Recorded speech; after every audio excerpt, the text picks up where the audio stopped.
Hola de nuevo. Seguimos hablando de nuestra preparación para la segunda venida de Jesús. Hemos hablado de la importancia de mirar a la cruz, de mirar al santuario, de mirar dentro de nosotros mismos. Y en esta tercera etapa de nuestro estudio, la importancia de mirarnos a nosotros mismos a fin de entender cómo podemos ser transformados y preparados para la vida en el cielo. Es importante que nosotros ahora hablemos de un concepto que a veces perturba a muchos y ha creado bastantes conflictos entre los creyentes: el concepto de la perfección. Cuando Jesús dio su famoso Sermón del Monte, que está registrado en el Evangelio de Mateo a partir del capítulo 5 hasta el capítulo 7, encontramos que en el capítulo 5, el versículo 48 dice: «Sed pues vosotros perfectos como vuestro Padre que está en los cielos es perfecto». Sabéis, este versículo ha sido debatido de muchas maneras. Y muchos han sostenido que para poder llegar al reino de los cielos tenemos que ser perfectos, pero entendiendo la perfección como impecabilidad. Yo quiero decirte, querido amigo, amiga, hermano, hermana que me escuchas, que el concepto bíblico de perfección no tiene nada que ver con la impecabilidad.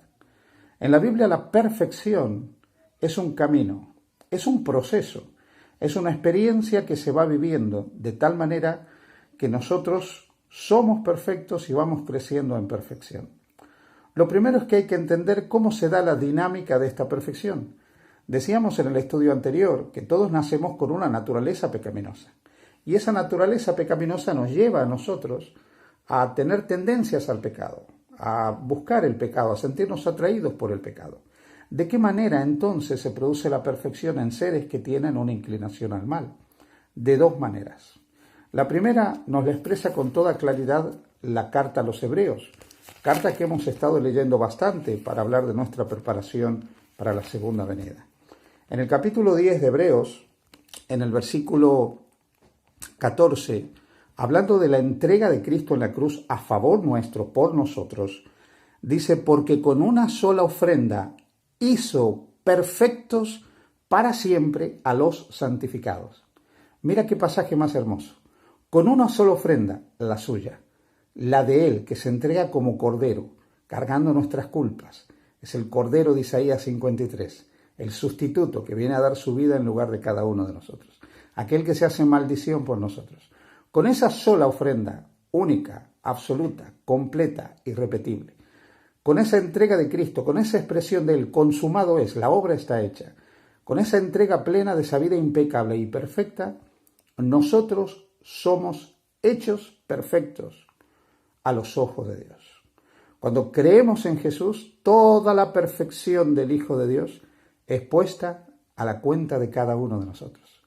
Toda la perfección de Jesús es puesta a favor de nosotros. Por eso, con la ofrenda de su vida entregada hasta la muerte en la cruz, nosotros, creyendo en Él, ya somos contados como perfectos, ya somos vistos como perfectos. Pero aquellos que viven esa perfección son los santificados, aquellos que aceptan a Cristo como su Señor y Salvador y viven el proceso del crecimiento en la gracia. En la carta a los Romanos, San Pablo expresa este concepto diciendo lo siguiente. Vamos a leer Romanos, el capítulo 6, el versículo 23. Decíamos: «Porque la paga del pecado es muerte, mas la dádiva de Dios es vida eterna en Cristo Jesús, Señor nuestro». Muy bien, gracias a Cristo ya el pecado se pagó, ya se recibió la paga del pecado. ¿Quién la recibió? Él, Jesús. Con una sola ofrenda, la de su propia vida, nos hizo perfectos para darnos el don de Dios, que es la vida eterna. El versículo 22 nos dice: «Mas ahora que habéis sido libertados del pecado». ¿Qué significa libertados del pecado? Que gracias a la ofrenda perfecta de Cristo somos libertados de la culpa, libertados de la condenación del pecado y hechos perfectos en Cristo Jesús a la vista de Dios. Nuestra posición cambia ante los ojos de Dios de perdidos en salvados, de imperfectos a perfectos, de condenados a redimidos, de injustos a justos. A los ojos de Dios, por lo que Cristo es e hizo por nosotros, nuestra posición cambia y somos hechos perfectos, libertados del pecado y hechos siervos de Dios Ahora notad, tenéis por vuestro fruto la santificación y como fin la vida eterna. Todos aquellos que hemos sido hechos perfectos al haber creído en Jesús, ante Dios, tenemos un camino por recorrer para ser transformados. Para decirlo de otra manera, esa declaración de perfección que Dios ha hecho a favor nuestro, en virtud de los méritos de Jesús, Dios quiere hacerla una realidad en la vida de cada uno de nosotros. Quiere ir perfeccionándonos, que crezcamos, que maduremos, que superemos cosas. Por eso podríamos decir que la perfección es una condición, es un estado, el estado de aquel que ha sido justificado, porque cuando ha creído en Jesús, en virtud de la obra de Cristo, ya es perfecto a los ojos de Dios. Es perfecto, pero perfectible. La perfección es un proceso desde el punto de vista de Dios también, que involucra el proceso de la santificación. ¿Qué es la santificación? Dejar que el Espíritu Santo vaya transformándonos, dejar que el Espíritu Santo nos vaya haciendo más semejante a Jesús, que el Espíritu Santo tome el control de esa naturaleza caída de la que hablábamos y vaya haciendo que nosotros llevemos vidas consagradas, fieles, entregadas a la voluntad de Dios. Así que cuando nosotros vivimos este proceso de santificación, estamos siendo perfectos y perfectibles en cada etapa de nuestra vida. Los reformadores del siglo XVI lo expresaron de una manera fantástica. Ellos dijeron que el pecador es simil justus et peccator, o sea, justo y pecador a la vez. Justo porque en Cristo ya es justo y perfecto. Pecador porque sigue teniendo una naturaleza caída que muchas veces lo traiciona y nos hace ir por el camino equivocado. Pero tantas veces como nosotros reconocemos a Cristo como nuestro Señor, esa perfección se actualiza en nuestra vida.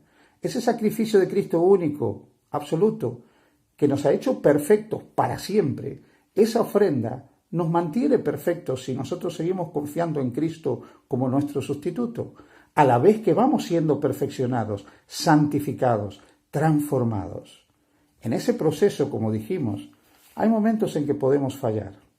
San Pablo, hablando de este proceso en el capítulo 3 de la carta a los Filipenses, nos habla de cómo enfrentar esa realidad de ser perfectos y a la vez perfectibles.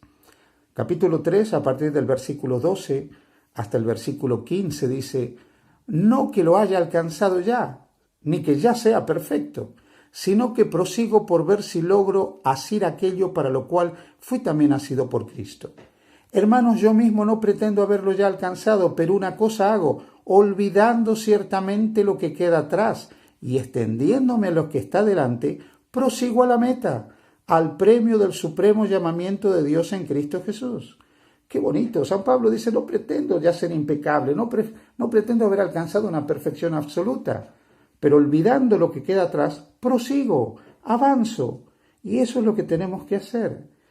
Todos nosotros podemos caer porque somos humanos, pero tenemos un abogado que intercede por nosotros, que entregó su vida perfecta por nosotros. Podemos pedir perdón. Y ese sacrificio nuevamente nos hace a nosotros perfectos delante de Dios. Y seguimos en ese proceso de perfección, de crecimiento en la gracia, siendo perfectos y perfectibles, perfectos y perfectibles. Por eso el versículo 15 de Filipenses 3 nos dice: así que todos los que somos perfectos, perfectos en Cristo, esto mismo sintamos, y si otra cosa sentís, eso también os lo revelará Dios. Fijaros, Pablo dice, no es que ya sea perfecto, pero luego dice los que somos perfectos. ¿Por qué? Porque en Cristo ya somos perfectos, pero perfectibles. Tenemos que seguir siendo perfeccionados. Así que cada uno puede ser perfecto en su esfera. Dios es perfecto en la suya, con una perfección absoluta, total, con una perfección superlativa. Y nosotros somos perfectos porque se nos imputa la perfección de Jesús, se nos acredita la perfección de Jesús, a la vez que vamos siendo perfeccionados, perfectibles, transformados, en un proceso que dura toda nuestra existencia, ese proceso maravilloso de crecimiento en la gracia. Así que, querido amigo, querida amiga, deja que Jesús te considere perfecto por sus méritos y te siga transformando en perfectible cada día. que te siga perfeccionando cada día, que siga obrando en tu vida. Él tiene poder para transformar tu existencia. Él tiene poder para hacerte cada día mejor. No hay ningún caso perdido para Jesús. Confía en Él. Que el Señor te bendiga.